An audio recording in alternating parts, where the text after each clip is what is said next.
everyone, welcome to my channel. Today I'm going to be making Jamaican Bulla cake. I'm using all-purpose flour, salt, baking soda, baking powder, cinnamon powder, grated nutmeg, coconut milk and wet sugar.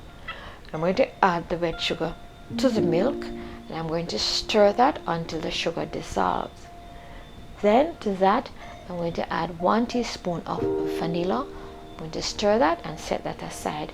To the flour I'm going to add the baking powder, the baking soda and the salt, and I'm going to sift those ingredients.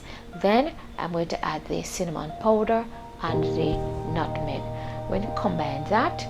Once that's done, it's now time to add the liquid. So I'm going to create a well in the center, pour in the liquid, use a wooden spoon to pull that all together. Then I'm going to knead the dough while it is in the bowl.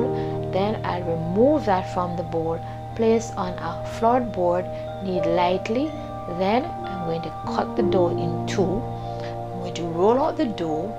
Then I'm going to cut rounds, place that on a greased baking sheet, place it in the oven for 15 minutes at 375 degrees Fahrenheit. Bulla can now be served with pear, cheese and margarine. This video is dedicated to Beryl Alexander Baillie. It was created by her daughter, Dr. Baillie. Thank you for watching, and do not forget to subscribe, hit the notification bell, like, comment and share.